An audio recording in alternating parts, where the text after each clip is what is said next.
All right, I think we are live. Hello, how's it going? Welcome to the Book Troop live show for the Caretaker. This month or this season, I guess I should say, we've changed now to a seasonal book club. We're reading The Caretaker by Marcus Cleaver.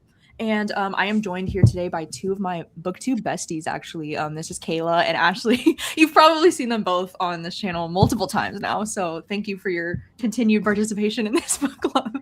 I appreciate it. And thank you so much to everybody already popping in the chat. I can see some friends are joining us. I know that Friday morning might not be the most, ideal time for a live show. So thank you for your flexibility and, being able to be here. And if not, welcome to all the friends who are watching the playback. Anyway, let's go ahead. I know you've both been on the book troop before, but would you want to maybe just introduce yourself, talk a little bit about your channel? Maybe since you have been on the book club before and they probably know who you already are, or maybe you can just say what you're currently working on, maybe, or what to look forward to next, or something like that. Maybe if you have anything. I don't know. No pressure, but Ashley, do you want to go first? Sure. Hello, everyone. I'm Ashley from Ashley's Little Library, and I primarily read mystery, thriller, horror, although I haven't been reading as much horror in the last year or so, but I am back on my thriller game because I feel like thrillers are good again. So I've been reading those lately. And then I read other stuff too, fantasy, romance, just mix it up. I've been reading more series lately, which has been kind of fun. I like longer form stories now a little bit more. I've been on a little bit of a YouTube hiatus. I'm still here, but I just do wrap-ups monthly right now. I haven't been doing very much in between. Well, I've just been busy with life, and I'm working on writing a book and just doing other fun things. So I'm here sometimes, and then other times I am away. Yes. Can I put you on the spot and ask you what your favorite recent mystery thrillers have been? Because I have not come back around to loving them yet. Yes. Tell us. Have you had any good ones this year? I read some bad ones recently too. I really love My Husband's Wife by Alice Feeney, but I can't decide if that's one that you would like, Kayla. I genuinely have no idea. I loved that one too. Yeah, I loved it. It was cuckoo bananas in the most fun way. But because you don't typically love Alice Feeney, I hesitate to want to recommend it to you. But I think it could be an outlier. I think you could enjoy it. Maybe. All right. I read Taylor Adams' Her Last Breath. Oh, okay. I'm reading that, I think, next month. So that's exciting. Okay. Mm-hmm. I'm trying to find hope with mysteries. Me too. They're so hit or miss these days. I feel like every time I get in a good place with thrillers, I fall back into hating them again. Yeah, sorry, I'm supposed to do an intro. Hi, I'm Kayla or Lala. My channel is Books and Lala. I primarily read everything. I think the only genre I don't really touch is true crime, but I feel like I dip my toe into kind of everything. I hate a lot of things. I'm just kind of a general hater of a lot. That's how I would pitch my channel. No, I'm working on this series where I go into my closet of books, which I have a closet of books, and I'm trying to read something for every letter of the alphabet. So that's currently one of the series that I'm working on. I love that series. So fun. Also, when you're I'm a hater, I'm is this foreshadowing for this live show? I was gonna say I don't want to give anything away. You're just I'm just a hater at heart. All right, cool. Well, very exciting stuff. So before we do jump into everything, I will have one of us pitch a non-spoilery synopsis. And while we're doing that, I would love to know in the chat if you did read along with us this month. It did seem like we had some pretty good engagement over on the Discord and the Instagram, and a lot of people really seemed pretty excited for this one. So I would love to know if you did read along with us this month. Maybe you could put a little house emoji in the chat, perhaps, and maybe if you DNF'd it or if you haven't gotten around to it, maybe you can do I don't know, a white heart or whatever other emoji your heart desires in the chat. And then while the chat is doing that, would one of you feel comfortable? Because I know we were talking before the live show started how this book kind of gives away nothing in the plot. So we want to be kind of careful talking about this one, not give away too much. But would one of you feel comfortable? Because if not, I can totally do it. But let me know your thoughts. I can be the brave tribute. Oh, I would so appreciate it. Okay. The Caretaker is the second novel from the same author of We Used to Live Here, Marcus Cleaver. And they have a similar ambiguous vibe to them. So if you read We Used to Live Here, you're getting into the same kind of universe of a story. And I think he maybe even has said that he sort of connects his books or wants to in some way, but you can read this as a standalone as well. Following a woman named Macy Mullins, I think is her name, and she has a sister that she's taking care of, and she's living in the Pacific Northwest, and she ends up finding this odd job to be a caretaker at this house for this older couple for 3 days. She's going to get paid $9,000 for those 3 days to just go take care of the house for the weekend. And she finds herself getting into some bizarre circumstances at the house. And it is, well, I won't tell you the subgenre that it is, but it's weird. Very nice. Very nice. Very nice. Thank you so much. Thank you for doing that. And also thank you to everybody in the chat. Oh my God, like there were so many house emojis. I don't think there were any other emojis. So that's like insane. Thank you so much for reading along this month. I really appreciate it. Yeah, I feel like this one was a pretty hyped book for me because, you know, We Used to Live Here was a favorite of mine when it came out. Was it last year? Yeah, I think. It was 2 years. Okay, yeah, it was 2024. Okay, cool. Okay, well, let's go ahead let's just jump into ratings because I feel like we should get that out of the way. Like, know what the vibes are gonna be. You know, as loved or as highly anticipated as this book was, I feel like this had a lot of mixed reviews. Actually, I posted a reading vlog. I think 2 days ago where I was reading this book in the vlog, and I got so many comments of people like shitting all over this, just being like, this was like terrible, not what I was expecting. So I'm kind of like curious to see what the ratings are going to mostly be in the chat. If you want to put like what you gave this book out of 5 stars. And I have absolutely no idea how either of you felt about it. So I'm terrified and excited. And so if you want to share your rating and then maybe just like a brief non-spoilery why that's your rating, and we can just jump right in. Ashley, do you want to go first? Sure.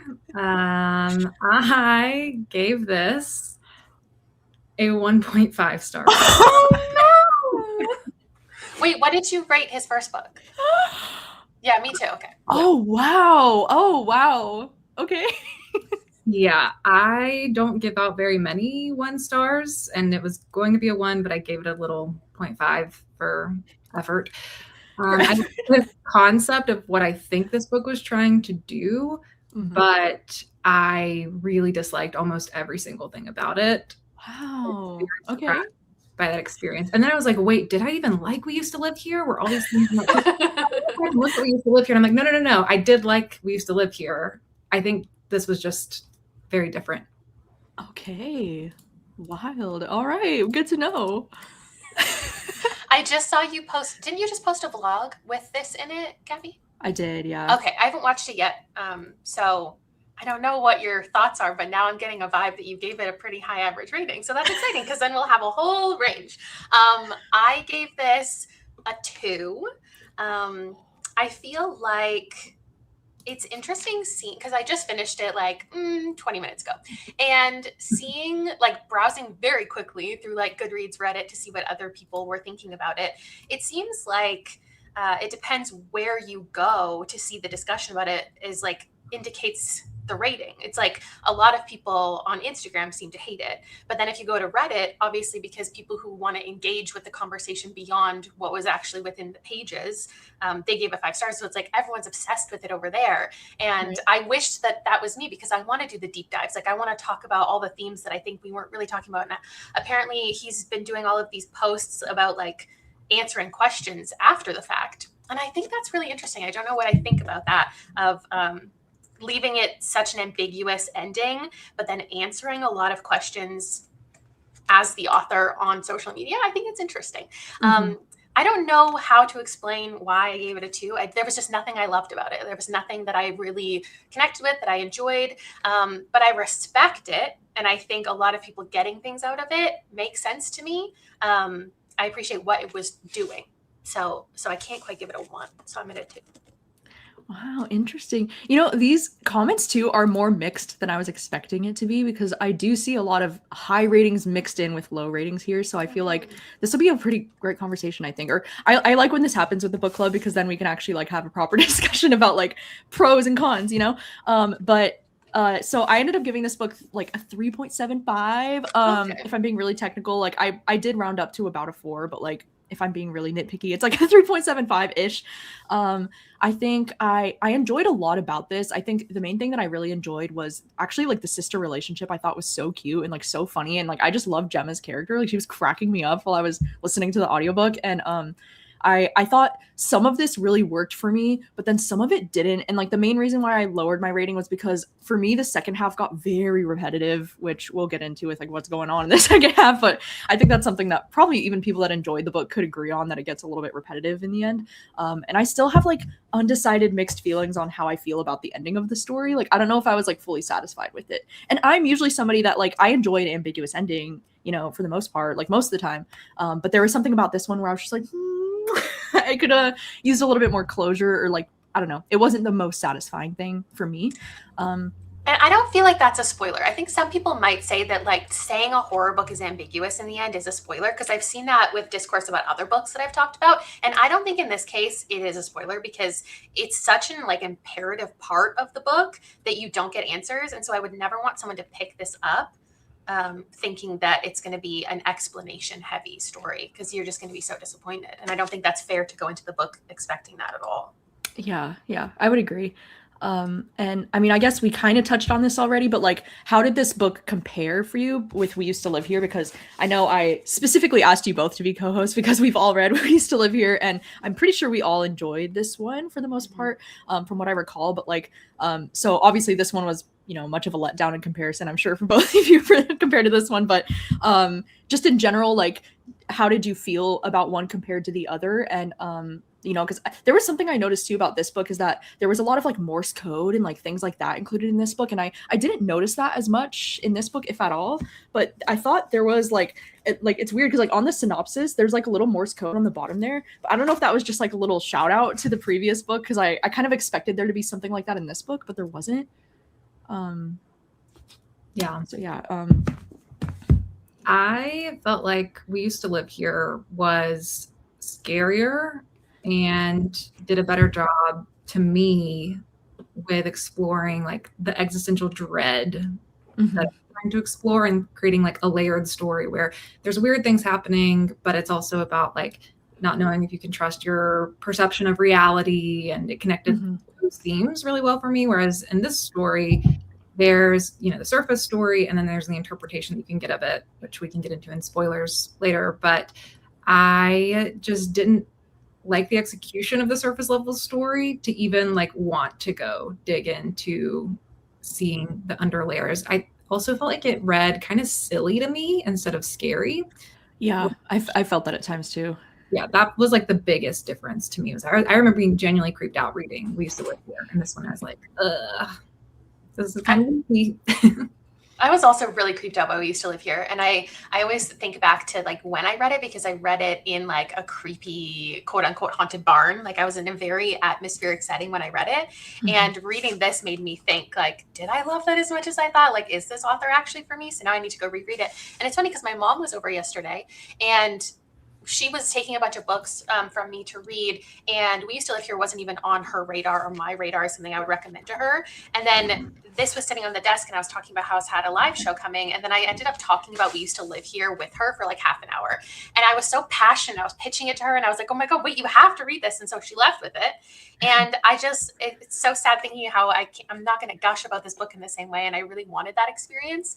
I think like obviously there's similarities with there's a home invasion, or no, there's like uninvited house guests, I guess, in both. Like in the first one, it's the owner and a former owner. And in this one, it's like you have to keep out people. But I think that as far as characters go, like this one, the characters had so much less like momentum, like things were just happening to people, and that's less of my favorite thing. I like when there's more moments of taking charge, I guess. I don't know. But there's a lack of control in both of them too, which is a theme that I like. So thematically, I'm interested. Like I was interested in this book not just because it was the author, but because the concept was interesting too. Yeah, I guess we'll go ahead and jump into spoilers because I feel like for some of these questions that I have coming up, like I feel like it'd be easier to discuss if we just go ahead and jump right into spoilers. So for the rest of this live show, you've been warned. We will be talking about spoilers for this book. So if you haven't read it, that's something you might want to think about. But anyway, so I guess one of my first spoiler questions would just be about like Macy's character, as you know, a character in this book. Like we get this entire book from her perspective, and so I was just wondering, like, how did you feel about Macy as a character? Because I saw a lot of people having mixed thoughts about Macy, and I feel like that's actually probably why a lot of people didn't like this one, is because I saw so many comments about how like Macy was a very frustrating character. They didn't really like her. They didn't like following her, and so I was just kind of curious, like, what were your thoughts about Macy as a character, and did you enjoy following from her perspective, or how did you feel about her? I did not like Macy, but I'm also not a reader who needs to like my protagonist to enjoy the story. So I wouldn't say that in itself was a determining factor for my enjoyment of the story. But I think Kayla, you brought up a good point. Like the story just happens to her a lot of the time. It's not like she's necessarily trying to change things, experiment, stop things. It's all just like coming upon her. And so I didn't like her very much. But also like a lot of the story too is about like anxiety and OCD and depression like weighing on you. So I feel bad for saying I didn't like her because I know those things can be heavy. But like I've read characters going through those things that I really felt like were well rounded. And to me, she felt kind of like the person on the page who was going through the rituals, if that makes sense. Mm-hmm. I don't think I have any thoughts as far as what I liked and didn't like about the book. I don't think the main character really plays a part in this capacity for me. I wasn't really thinking about that while I was reading. If I liked her, if I cared about what she was going through, it was more like the actual book itself, the plot, the construction, the way that it was written. I didn't like. As far as Macy, I think she played the role that the author wanted her to play, which was just like the whole book is a manifestation of her depression. And so everything that she's going through, as frustrating as it is to read, I guess, it's because that's how depression feels. It's like, really, you couldn't have just like turned the light off 30 seconds earlier. Like it's such a simple task. You couldn't get that done. And when people are annoyed by her, I don't think that's fair, because that's the point of the book, is that like when you're depressed, I haven't actually felt this, but I know that I know people who have gone through depressive episodes, and like that's the whole point, is like you can't do even the simplest tasks. You can't make it happen, and everything just keeps snowballing. And so like everything that was going wrong for her, it was just, that was the manifestation of depression. Like that's what I think the whole point of the book was, which is why I say I can appreciate it, but I didn't like reading it. I think these days I just want my horror to be more fun.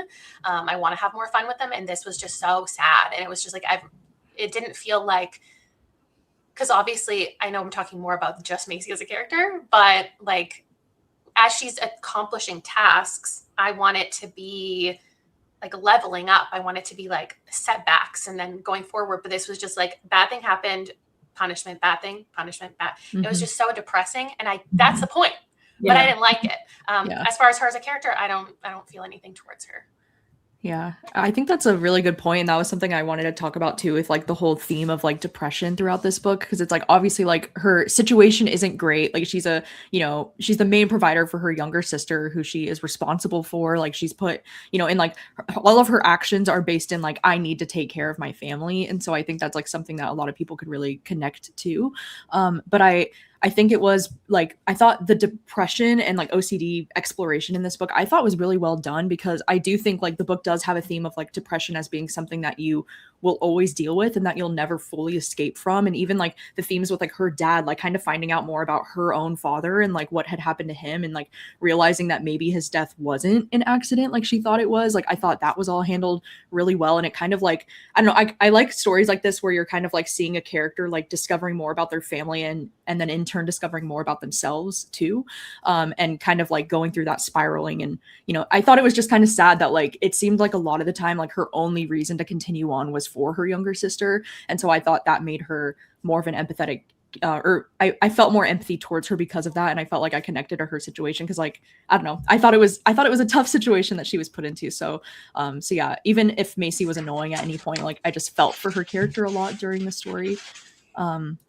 Even if it's good representation though, like, and people can connect to it, like, I still feel like, well, I guess that's why there's like kind of trigger warning at the beginning, right? Talking about depression and OCD, because this isn't a feel-good book ever. And in fact, I think it could make people feel really hopeless, as like nothing ever works out for her. And it's like she does eventually just have to give up. And like, that's really sad. Yeah. Yeah, it is really bleak. I wasn't expecting this one to be so bleak because I didn't feel the same kind of vibe from We Used to Live Here. Like, it didn't feel like that to me. Like, it was more like that existential dread, but it was more like psychological, I want to say. Whereas like this was just like kind of heavy, you know?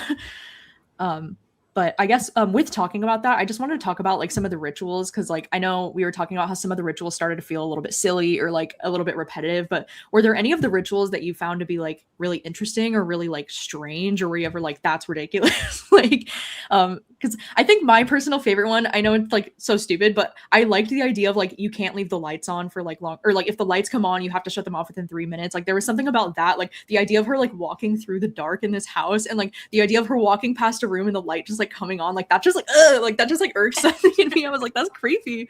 But how did you feel about the rituals in general, and were there any that like stood out to you as either like you enjoyed it or you thought it was stupid? I think I just had such a weird experience with this book. It's so weird to like separate and explain like the facts of the book and why I experienced it the way I didn't like it, because like it is depressive and bleak that she is just like making no progress in these rituals. But because it was like silly to me, I don't know, it just didn't feel like heavy to me. I wanted to feel heavier almost and have like darker consequences, I guess, for the rituals. Like the concept of the lights was creepy to me, but then it just like, oh, you didn't do it, open this letter, and now it's like, oh, now you know, yeah, whatever is going on. But I like the idea of the visitors, and I think that could have been explored further, especially like visitors of your lost loved ones coming to see you, and then like it gets really dark at the end when like you're supposed to try to kill them, and then you don't know if it's real or not. And that was the most that's the one that stands out in my mind, just having like the most horror potential for me. I like Marie's comment, because she said, I like the ridiculousness of the rituals. I don't think it would have felt as accurate to OCD if they were logical. As an OCD girly, yeah, the whole thing is like you're thinking things that don't make any sense anyway. So like there was a ridiculous nature that makes sense. I don't think that this was good representation for OCD for me. When I'm reading a note from the author that talks about like OCD is present, I'm assuming that the characters are going to have OCD, and that's not what the book felt like to me. I don't feel like he was trying to say either of the two characters had OCD. It's just that the house is kind of manifesting as a similar ritual as OCD manifests, I guess. And I would have liked the character to have OCD. And maybe he didn't feel like he could take on that. I'm not really sure. But I think it would have been more powerful for us to see rituals and stuff in her real life and also in the house, and not just the house existing as this thing. The rituals themselves, I think like the lights turning off, or like you having a time limit, is something that just feels like it's in there to add like a amount of tension. Because like it should just be like when the lights turn on, you have to turn them off right away. Like the time limit just seemed kind of silly to me. Because in most, movies, it's like as soon as the lights turn on, something bad happens. But then we had like this countdown, and I don't know if I love that element. I think the only ritual thing that really like affected me, I don't know if this is a part of the rights part, I guess, but it's just like when he said, or when the note said, you must burn the rabbits alive. I was like, that's fucked up. And I highlighted it and I was like, if the rabbits are going to die, I'm going to quit the book. No, I don't feel really strongly towards animal harm in books. Like I'm not going to DNF a book if it contains that. But I was like, oh, these rabbits, she's gonna hurt the rabbits. Yeah, that was intense. That was like a jaw-dropping moment for me too. I was like, whoa. I was like, damn, okay, we're going. Let's relax. Yeah, like damn, okay. Yeah, I agree that like I think when it started to feel a little bit ridiculous for me is like when they would get like Macy would get these phone calls from like these seemingly random people. I don't know if we ever knew who they were, and they'd just be like, "What color was the rabbit? Like, how long was it in the house?" And like, all these like little things, and we would just have no explanation for like who the fuck are these people that are calling, and like why are there certain time limits on things. And like I know there is like I don't need an answer for everything, but like it would have been nice to know maybe a little bit more about like why are we doing this. And when it started to feel ridiculous too to me is when like it would be like you need to follow Lucy out like after midnight, and like you need to when it would get the so detailed like step-by-step instructions for certain things to like not happen, like it just started to feel like less scary and more like ridiculous in a way. And so I don't know. I have such mixed feelings on the rituals because I actually think the idea of the rituals, like it's so fascinating to me. And I think it's a really cool concept. I just don't know if I loved the execution of it entirely. And I feel like there was a lot of things that could have been improved. Because like, yeah, Ashley, like you were saying, the whole thing with the visitors, like that prologue chapter, like that was so creepy to me. And when it was just, yeah, like, and you're like, is this guy like Caleb, like it's like his son or something, right? And he's like and he's like seeing his son, but then the way he's like, I've been alive for longer than you, like I've been here for over 7 decades or something. And it was so creepy the way he's like all the visitors running towards the house. I was like, I wanted more visuals like that happening in the later half of the book, where like there would be like tons of visitors. Like I thought we were gonna get like Us by Jordan Peele, like tons of them out there. So I was kind of like hoping for more of that, I guess, later on in the story. So I think that's why the second half felt a little bit of a letdown for me, because I thought it would build more. Yeah, the prologue was pretty great. Okay, let me see. One of my questions. Oh yeah, I wanted to ask you about this because apparently a lot of people were saying that they noticed a lot of Easter eggs for We Used to Live Here. Did you pick up on anything that was like a connection to that book in any way while you were reading? Because like I personally didn't really. Like I didn't notice anything because like I was thinking, okay, maybe like because this might get into spoilers for We Used to Live Here, by the way, I guess. So if you haven't read that book, then this might get a little spoilery here, but I just saw some people saying that there was like a connection to both books, or that maybe these houses, like maybe the houses were like in the same neighborhood somehow, or like maybe because I'm trying to think of the different ways they could have been connected, and I think it was with the idea of like an entity that's like in the neighborhood or something like that. But I didn't really pick up on any Easter eggs throughout, but I just was wondering because like I had people on the Discord and messaging me on Patreon saying like, did you notice these Easter eggs from We Used to Live Here? And I was like, no. Yeah, I didn't notice anything specifically on my own, but I did remember that somebody had said something to me like a year ago. No, not a year ago, like a couple months ago when they read an arc, that they were like, oh, there's a connection to We Used to Live Here. So I think I had my eye out for it, but even then, I don't think it was anything super overt. I feel like there was a place that was mentioned that seemed familiar to me, like the name of a business or something. And then I saw somebody say that there was somebody like on the phone who had like either they had a similar name or like their accent was described the same. And so they think it was the same neighborhood because of that. That's the only thing that I heard, but I don't think, I think I just don't hold memories like that with details of books. So unless you're going to specifically say a character's name, then I'm not probably going to remember any connections. Yeah, I think it's just been so long since I read We Used to Live Here to remember the specific details. But that comment that Lana just said too was the only thing that I thought maybe when the phone calls are coming in and it's these random people saying the rules. I remember there being the scene in We Used to Live Here where they go to that woman's house and there's like a phone at the end of the hallway and something weird happens. That's right.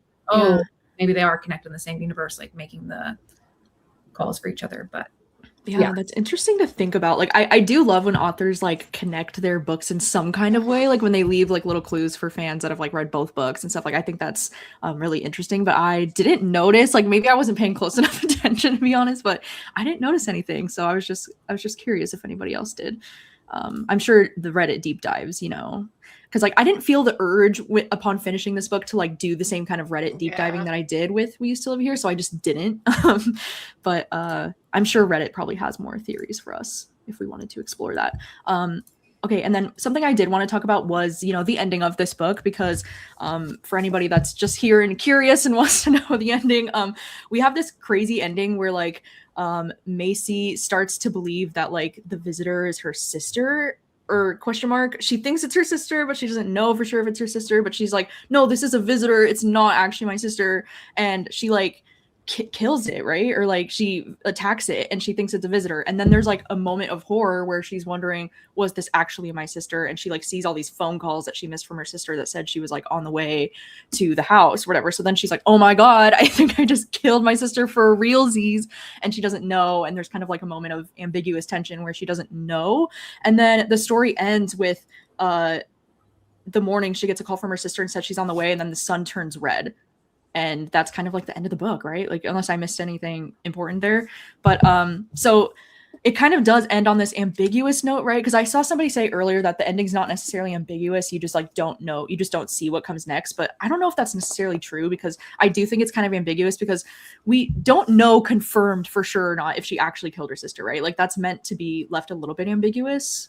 Or was the ending supposed to imply that her sister actually was on the way? And then the whole thing with the red sun, like, I mean, I don't know if that's ambiguous, but like, see, that's the part that I was saying was ambiguous. Like, I actually think it was more clear than not that her sister was in fact alive at the end, and that the visitor was pretending to be her sister. And people can argue that because like of the eye color, but I think what I assumed in that moment was that every iteration of these visitors like are getting more and more tricky, and like their whole point is that they're trying to trick them. So it's not that they were suddenly like able to appear to her as someone with brown eyes instead of pale blue eyes, but like they could make her hallucinate somebody with brown eyes. That's kind of how I picture that. But ambiguity wise, I think it's ambiguous with what the red sun is to begin with, like what that even means. Does it mean the world is over? Does it mean she's dead? Does it mean she's now a visitor? Does it like, I don't think we have clarity in what like the actual sunrise all these visitors were worried about, or not the visitors, the other people, the phone call people. Are the phone call people the visitors, or is that the same group of people? Do we know? Yeah, that's really interesting that you said that, because I guess, yeah, the red sun is ambiguous in its own way, because since we never got clarity, like we never got really explained anything. So it's like, what does that really mean? Like, because she would get like visions of like the end of the world or like the apocalypse when she was like in the car, like leaving the house, and like she would see the world burning and she would see people burning. So I'm like, okay, like I thought by her seeing the red sun, it means like the fucking apocalypse is upon us. Like that was, yeah, but I also thought maybe it just meant the apocalypse for her. Like I thought maybe this is how you become a visitor, is like you are now sucked into the red sun, and like everyone who you affected around you is now a part of the visitors. Yeah. So I guess that was ambiguous to me, but according to other people, I guess maybe it's not. Maybe it's just the end of the world and it's all over. That's a really interesting point. I didn't really think about it like that.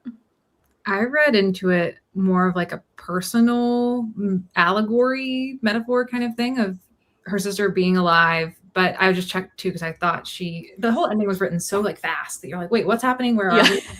She walks back out to the cliff out there when she's after that episode. And then that's when she gets the call from her sister, whatever, realizes her sister's alive. And then the sun turns red all at the same time. It happens so fast, and the book abruptly ends. So to me, I interpreted that of like, oh, did she jump off the cliff, take her own life? And it's like all in that moment of regret of realizing like, oh, I shouldn't have given up because my sister is alive. Like that didn't really happen, but too late. I already made this decision, and then boom, life is over, book is over, sort of thing. But who knows? Because it is so open-ended. It could be like a broader, the world is over, the sun is red because of who knows why, sort of thing. Which is why I think it's like a little too ambiguous in just the details of the world building story. Like you need a little bit of something to cling on to be able to have a theory at the end, instead of it feeling like the author didn't know what to do. So she's like, oh, weird thing happened, sun is red, the end. Yeah, especially with the idea that like this has been happening for so long, because I think pretty early on, I just assumed that this is like an ancient evil that we're dealing with that has been around for centuries, perhaps. This isn't like a new thing that people are dealing with. It's just there's modern ways to begin to deal with it. And like this specific, I don't know if it's the house or the neighborhood or the land, like they're the ones who are dealing with it. And because I was just assuming this was such a long time coming process, there's no way that I am buying that this one girl over a 72-hour period just ended the entire cycle. And like she just fucked up a couple times, and like this sad girl with depression just ruined the entire world. Like I don't want to think that that's the ending. Yeah, that's so interesting. I know, as far as like any predictions that you had throughout the story too. I definitely predicted that her dad was going to be like a visitor at some point. Like as soon as her father was like mentioned, I was like, okay, well, she's going to be seeing her dad like on that doorstep, but something that I feel actually dumb for like not even thinking about is that oh hello, can you hear me? So much passion. Can you hear me or am I hello? Rude, my camera just bailed. 1 second. You have to unplug it, plug it back in there. You're good. Okay, that was weird. I'm like glitching. We're being haunted. Oh my god. This is the ancient evil. Okay, I don't know how to fix this. Can you hear me okay? Or yeah. Okay, as long as you can hear me. Something I was gonna say I feel stupid for not being able to predict is sorry, it's glitching so hard, it's making me laugh. For my next trick. Something that I feel stupid for not seeing coming is that the lady who like gave her this job would never be coming back. Mm-hmm. Yeah, I don't know if I like that element. Yeah, I don't know why. I like did not expect that to happen though. I was like, oh my god, like this is gonna be crazy when she gets back to the house and like all this is happening. It never once even crossed my mind that she was like, bye, peace. Like I'm bailing forever. So I was kind of like surprised by that. I was surprised when the lady was actually there when she showed up because I was like, oh, she's not even going to be around. She's already going to be gone. Yeah. That was crazy. Do you guys think she never, like, she is officially wanted to pass it along to our main character? Or do you think that she was going to come back from vacation? Well, I also wanted to know what you guys thought about like who she even was, because there was that whole weird moment of the photo and she wasn't the woman in the photo, or like her eyes were a different color. Sorry. Oh my god, this has never happened to me before. I'm so confused. Sorry, carry on. Yeah, I don't know. I think she, like, was she even the wife or is she a different person? Is she a visitor? Like, what is happening? Yeah, that's another thing we just get to wonder, and the ambiguity of it all. I don't think there is a definitive answer. Like, I think any answer you come up with is good enough. You know what I mean? Yeah, I don't think I have a theory. All I know is I want to know also what people think about, like, do you think that she was, what did they call them? Not caretakers, but like, the person who was taking on the job, the ward or whatever. Was she honest about how much she had actually done for the house? Like her husband, like, was it all on her husband? And she like knew little about it and she was like, oh, I don't believe him. Or was she fully in it with him? Like, was she participating? That's what I'm wondering, because like maybe she fled because she experienced terrible things and she was like, I have to get out of here, I have to pass along the house. Or was she telling the truth that she just like thought her husband was hallucinating the whole time? But then why would she keep up with it? I know, I kind of took it as like face value of like she was this wife to this man and she probably thought he was crazy, but then after he died and she was alone there, she was probably like actually having to do this shit and being like, hell no. And so I took it kind of as like she hired this girl with the full intent of like ditching her, leaving her behind and having her take over. But I just didn't think of it until closer to the end, because she was also wearing the watch to track your heart rate. And the husband was. So it's like, did he make her wear it and just didn't tell her why? Or was she fully locked in? She was like, I need to do this. Like she experienced it all. I think she probably experienced it all. And she just didn't want to spill the beans that she was leaving and never coming back. So she was like, I don't know. You'll be fine. Yeah, or she experienced it all, but she was able to manage it a lot better than Macy. So she was like, oh, it's not that big of a deal. You just wander the house from 3 to 4, turn the lights off. Nothing's going to happen. It'll be fine. Right. That's interesting. Okay, well, we kind of touched on this, but I just wanted to ask, like, if you didn't enjoy the ending of this book, like, did you see it ending any other way? Or were you, like, hoping for it to end in a certain way? Or did you have any thoughts about how it could end if you didn't enjoy it? Or, like, anything like that? Because like I personally don't know how I would have wanted this book to end if it did end in any other way. But did you have any thoughts about that? I didn't have any dreams of what I wanted the end. I think you just wanted it to end. I don't know, but maybe like circling back around, I think the beginning was just so good to me, that opening scene, and maybe something of that caliber kind of matching at the end, which I guess it kind of was, but I don't know. Yeah. I don't know if I would change the specific ending, but I think there's just there's answers that I wanted that didn't feel intentional. Like sometimes when you have ambiguity, it feels like there's like the author knows things and like he just doesn't want to let us in on it. He wants us to make our own mind up. And then there's ambiguity that just feels like, oh, he didn't really know what to do with it, didn't know how to end it. And that's how I felt about this one, because there's answers that I want. There's probably like 20 different answers that I wanted throughout the book, and it wasn't fun.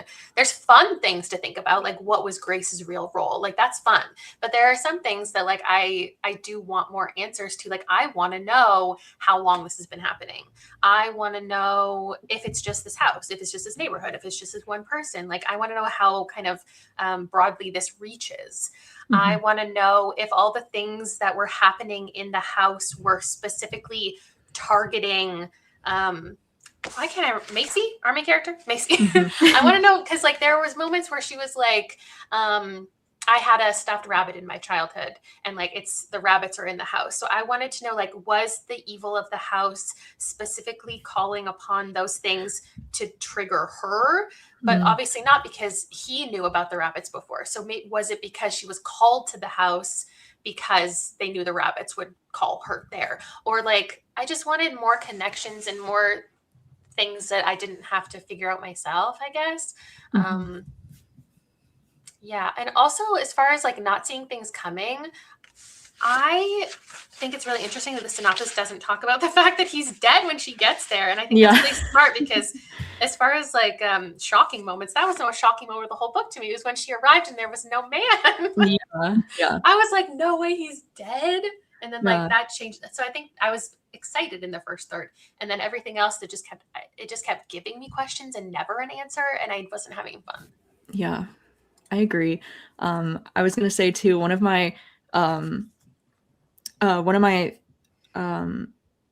like things about this book was that I was thinking it should have been called The Visitor instead of The Caretaker, because I feel like that would have made like more sense to me. But also like I appreciate that this book is so like simple with its premise, and it really gives away nothing. I feel like that's so rare for horror books these days, because I love that moment where you find out that he's actually dead at the beginning and you're like, wait, what? Like, because I love those like little surprises early in the book where you're like, wow, like that wasn't included in the synopsis, and like it's like little things like that. So I appreciated that. But as far as like getting more answers in the end too, like I thought something that kind of touched on in the beginning that I thought was interesting was how, because I think it was implied that this old man, like before he was dying, I think he said that he was dealing with like some kind of dementia or like memory loss or something like that. And then towards the end of the book, when her sister was like on the phone with her and she said she got a job, she was like, what job? Like, what are you talking about? And it almost seemed like she was also like starting to lose her memories and stuff like that. And I thought that was like a really creepy thing that I noticed, that I was like, oh my God, like the house is like literally impacting their mind in that way, like taking their own memories too. So I thought that was something kind of subtle that I thought would be more like fleshed out, I guess, in the end, or like we would get a little bit more on that. I feel like there was that at all. Yeah, I feel like there was a lot of like little subtle moments like that of creepy things that I was like, oh my God, like that's something cool. And then it just like never got brought up again, or like it never happened again. And so I was just kind of left like waiting on certain things. But I do appreciate the little like eerie details with some things like that where I'm like, oh, like I don't like that. I thought the sister would play more of a role in general. Like I thought, because, well, I guess one thing I was really confused by is why Grace let her take the tape home, like why she didn't make her watch it in the house, because like the tape could have easily been gone missing, or like she could have shared it with someone else when it was so clear in the instructions to only watch it by yourself. So when she took it home and watched it with her sister, I was like, okay, her sister and her are going to be in on this together. And I think for a sistery book, like that could have been more fun if they were in on it together. One thing I did like about the ending though that I wanted to mention is like I like the intent of the message that like when you are feeling when your mental health is really poor, you should be reaching out, because her and her father could have connected. They could have helped each other more if they had been open with each other. So I liked that about the ending. All right, awesome. Well, one of my last questions was, will you read more from this author in the future? Which I am curious to know the answer for both of you, since you've had mixed experiences. I mean, I'm definitely planning to read more from this author in the future, and I'm curious actually to see if he's going to stay in the same kind of vein of like a house and like creepy people. You know, like I'm kind of curious to see if that's like the same direction he'll go in. But do you think you'll pick up the next book from this author? I don't know if I for sure will pick up the next one. I'll probably wait for some reviews on it instead of picking it up soon, but I would read from him again. I think it's hard. Like sophomore books are always tricky. So Yeah. I'll give it a third chance. Yeah. I feel like the premise has to be really interesting to me. And I am somebody who I picked his original debut up because I like creepy house books. And this one being another creepy house book and me not liking it means if he does do another creepy house book, I'm probably not going to read it. But if he does something else, I might not be interested in the premise because I love a creepy house book. So Yeah. I don't really know. I feel like maybe he's an author I would revisit like 5 years from now. Once he's come out with a couple other things, I would give him another go, just because I don't know if his writing style would change. And I think it was a rare case that the first one really, maybe it was like a one-hit wonder, and and I'm cool with that, you know? Yeah, that happens. All right. And then one of my final questions was, if you had any like books, movies, TV shows that you would compare this to, maybe that had like similar plot or vibes or anything, like maybe if somebody didn't enjoy this one, like, is there another book that does this kind of concept better? Anything like that? Any thoughts? I was thinking about Cabin at the End of the World by Paul Tremblay through a lot of the story, which is like quite different from this book, but for some reason it does like remind you of it while you're reading. A lot of people I wasn't thinking of it while we were reading, but while we were discussing this book today, I kept thinking Cabin at the End of the World. Yeah, and that book does ambiguity in what I think is a really effective way. I love that book. Yeah, just in general. Agreed. I saw someone mention this in the chat too, but the show From, which I've only seen the first season of, but that is a show about like this town where weird things are happening, and it's very much like this, where it's like, what's going on? Why are there all these weird things? I also was thinking The Cabin at the End of the World, but then when you said a book that did it better, you wanted me to recommend something that does it better, and I don't think I could say that for the general public, because like people hate this book. I know. People really hate this book, and I don't get it. But they're wrong. Yeah. So I'm gonna say, I was thinking about this one's not horror at all, but if you are interested in the idea of a character who is like really down on their luck and desperate, I think that The Death of Mrs. Westaway could be a good one for you, because this woman is really struggling and she gets this opportunity to go to this place and maybe get some money, and then learns all the truth about like this family. So there's that one. If you want some good OCD representation, I didn't actually love this book. I only gave it 3 stars, but You Know What You Did is very clear, intentional OCD rep. So if you felt a little bit of that with this book, this one does it very clearly, like on page, you're in the rituals. It's very exhausting to be there. And then, sorry, I have so many. Oh, no, you're good. I appreciate it. I also think like some people can make the connection with this thing between us as far as grief and kind of being followed by grief is kind of what I feel like the caretaker is embodying. And then this one is another one people don't seem to love, but I love In the House in the Dark in the Woods. This one is about a house, and it's creepy, but it's a cyclical story. So if you love that element of the caretaker, I would say this one. There's just like this woman who I don't know how to explain it. You don't really know. Well, I guess it like adds questions. Like you don't really know who this woman is or where she came from or what she's doing or what her purpose is. And she's just like completing all of these tasks. And it's very good. Nice. Wow. Thank you for all of those. That's amazing. Yeah, and I agree. If you have not read The Cabin at the End of the World, I would highly recommend as well. Check it out. I think it's a good time. If you like ambiguous type of stuff, I think you'd be into it. Okay, the 2 that came to mind for me, and I didn't like either of these better than this book, but they kind of reminded me. There's this one called Old Country by these 2 authors, and it reminded me of this one because in this book, there's also this like entity that like haunts the land, but like depending on the different seasons of the year, it's a different thing that like haunts the land, which I think is like a really cool concept. And this book kind of has like similar rituals from what I remember. They're not as, you know, detailed or anything, but there's kind of like a ritual thing that happens in that book as well. And I really did enjoy that book. And then the other one that I wanted to talk about is this one called How to Survive Camping, which I just read but did not enjoy it as much. I gave it 2 stars, but it's kind of similar because at the start of this book, you're following this character who like owns this campground, and it's been in her family's generation for like years, and they all know that the campground is haunted, and it's kind of like a cozy horror. And it starts with this like whole list of like, here are the ways that you can survive camping, and like there's so like some of them are so silly. It's like, don't follow the lights, or like if children come up to you and they have a wagon, then like don't talk to them because they're ghosts, or you know, like it's like silly stupid rules. And then each one of the chapters kind of explains one of the rules, like a situation that happened where like people, you know, interacted with these paranormal things. So I didn't really care for it. It was a little bit too cozy, like silly for my taste, but it was kind of similar in the sense that there's like silly, stupid rules, and you know, things happen because of those rules. So if you're into that kind of a vibe, then this might be for you. Yeah. Okay. I also kind of feel like the book of accidents, maybe. Oh yeah. As far as like an ancient evil or like an evil entity following people. Yeah, I really like the Book of Accidents. Yeah, pretty much. So. Oh yeah, Pet Cemetery might be a good one. Yeah, interesting. Okay, well, I think that is all from me. Was there anything that you like needed to get off your chest about this book before we end this live show, or did you say all you needed to say? I needed to say, because I forgot this didn't come up, the amount of like sound words, I don't know if onomatopoeia is like the right word for it, but like the click, click, click, thwomp, thwomp, thwomp that was in this book. I would never like to see that done again, please. You're like, I hated it. Did you listen to the audiobook? Because it was very apparent on the audiobook. Oh my gosh, that's funny. One last thing I want to say. I don't feel like we touched on something that came to mind for me that I don't know if anyone else thought about, or if I'm just like completely off base. But does anyone? Sorry, I'm posing a question so late in the live show. But what's his face? Who's the guy? Who's the main guy? David? David? Did David actually write the letters in the house, or was he following the letters of the house? Because that's something that I was thinking about, because he clearly made the videos because he's on video. But then the letters, like I'm still trying to figure out, and that's the only theory that I'm interested in, that maybe I'll go on Reddit and deep dive into.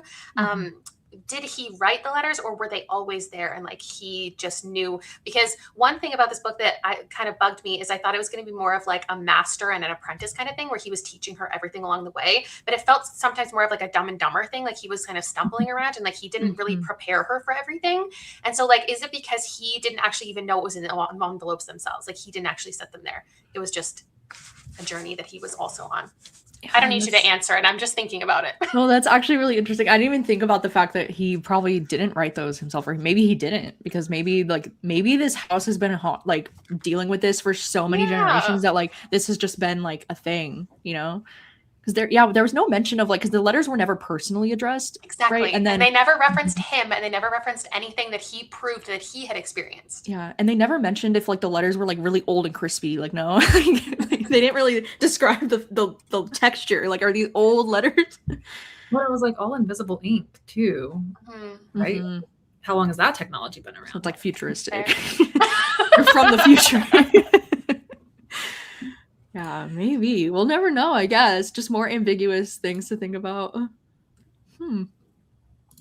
All right. Well, I think that brings us to a close for this live show. So thank you so much for joining us this month. Thank you to everybody who read along with us. And thank you to you both. I know it's unfortunate that you didn't end up liking it very much, so I feel bad. But thank you so much for reading along anyways. I appreciate it. I appreciate the company, as always. Thank you for being here. Thanks for having us. Yeah, thank you so much. And also, before I forget, our summer book troop pick is going to be the new Riley Sager. It doesn't come out until August. Which is a little bit later for Riley Sager, but I just wanted to do it this summer anyways. The live show won't be till like the end of August or early September, somewhere down the line. So we have time, but that one's coming out in August. It's called The Unknown. I'm pretty excited about it. So that's what we'll be doing next. But yeah, but thank you so much to everybody for joining us this afternoon. I hope you have a good rest of your Friday, rest of your weekend, and we will see you next time. Bye.